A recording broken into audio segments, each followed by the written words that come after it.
ડભોઈ ખાતે વડાપ્રધાન નરેન્દ્રભાઈ મોદીના જન્મોત્સવની ઉજવણીના ભાગરૂપે વડોદરા જિલ્લા કેળવણી મંડળ સંચાલિત VKJM self finance college of MSW ખાતે મેગા રક્તદાન શિબિર અને સ્વસ્થ નારી સશક્ત પરિવાર અભિયાન અંતર્ગત કાર્યક્રમનું આયોજન કરવામાં આવ્યું હતું। આજરોજ દેશના યશસ્વી વડાપ્રધાન નરેન્દ્રભાઈ મોદીનો જન્મદિવસ હોય ડભોઈ ખાતે સામૂહિક આરોગ્ય કેન્દ્ર તેમજ તાલુકા આરોગ્ય કચેરીના ઉપક્રમે સ્વસ્થ નારી સશક્ત પરિવાર અભિયાન અંતર્ગત કાર્યક્રમ યોજવામાં આવ્યો હતો, જેમાં નારી શક્તિના આરોગ્યની નિષ્ણાત તબીબો દ્વારા તપાસ કરવામાં આવી હતી। આ સાથે મેગા રક્તદાન કેમ્પનું આયોજન ડભોઈ ભારતીય જનતા પાર્ટીના સંગઠનના કાર્યકરો દ્વારા કરવામાં આવ્યું હતું। આ પ્રસંગે ડભોઈના ધારાસભ્ય શૈલેષભાઈ મહેતા ખાસ ઉપસ્થિત રહ્યા હતા।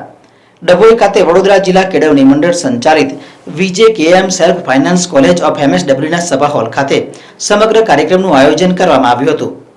ધારાસભ્ય શૈલેષભાઈ મહેતા સહિત કોલેજના આચાર્યગણ મૌલિક પટેલ, સુનિલ પટેલ, ડોક્ટર જયેશભાઈ પટેલ, ડોક્ટર કેયુર પરીખ સહિત આરોગ્ય ખાતાના અધિકારીઓ, કર્મચારીઓ મોટી સંખ્યામાં ઉપસ્થિત રહ્યા હતા। આ પ્રસંગે ડભોઈ નગરપાલિકાના પ્રમુખ બિરેનભાઈ શાહ તેમજ ભાજપ સંગઠનના કાર્યકરો મોટી સંખ્યામાં હાજર રહ્યા હતા। મેગા રક્તદાન કેમ્પમાં આશરે 600 ઉપરાંત યુનિટ રક્ત એકત્ર કરવામાં આવ્યું હતું। સાથે સાથે મહિલાઓના તબીબી સારવાર વિનામૂલ્યે આરોગ્ય વિભાગ દ્વારા નિષ્ણાત તબીબો દ્વારા કરવામાં આવી હતી। શ્રી નરેન્દ્રભાઈ મોદીનો જન્મદિવસ છે। 75 વર્ષ પૂરા કરી 76મા વર્ષમાં પ્રવેશ કરી રહ્યા છે અને એના નિમિત્તે દેશભરમાં અલગ અલગ કાર્યક્રમો થઈ રહ્યા છે। ગુજરાત સરકાર દ્વારા પણ મેડિકલ કેમ્પો, બ્લડ ડોનેશન કેમ્પ ને બીજી સેવાકીય પ્રવૃત્તિઓ જેવું કે વન મહોત્સવ, સ્વચ્છતા, લોક કલ્યાણ મેળા, આ બધી પ્રવૃત્તિઓ સરકાર દ્વારા અત્યારે કરવામાં આવી રહી છે અને એમાં 17 સપ્ટેમ્બર થી 2 ઓક્ટોબર સુધી 15 દિવસ અને સેવા પખવાડિયા તરીકે પણ ઓળખવામાં આવે છે।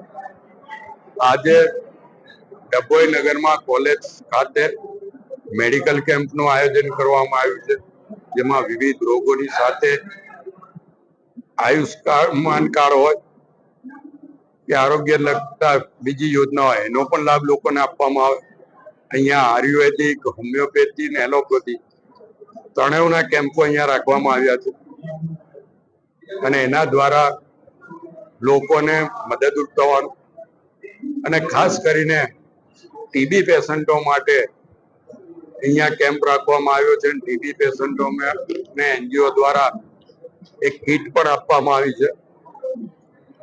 હું આ તમામ જે આમાં ભાગ લઈ રહ્યા છે એને અભિનંદન આપું છું અને મોદી સાહેબને વિદ્યાર્થીઓ દ્વારા પણ પ્રાર્થના કરીને એમનું જીવન સ્વસ્થ રહે, એમનું આરોગ્ય સારું રહે, દીર્ઘાયુષી રહે અને જે એમનું સપનું છે ભારતને વિશ્વગુરુ બનાવવાનું, એમાં સફળ થાય એવી વિદ્યાર્થીઓએ પણ આ કેમ્પસમાંથી પ્રાર્થના કરી છે।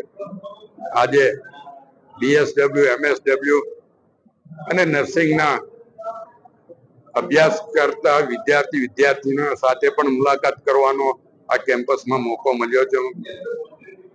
કોલેજના તમામ પ્રિન્સિપાલો, ટ્રસ્ટીઓ અને ખાસ કરીને કોલેજના પ્રમુખ અને અમારા મિત્ર શશિકાંતભાઈ પટેલનો આભાર માનું છું કે એમણે આટલી સુંદર વ્યવસ્થાઓ અહીંયા કરી છે અને મોદી સાહેબનો જન્મદિવસ એક અલગ રીતે ઉજવવા માટેની તક ઊભી કરી છે।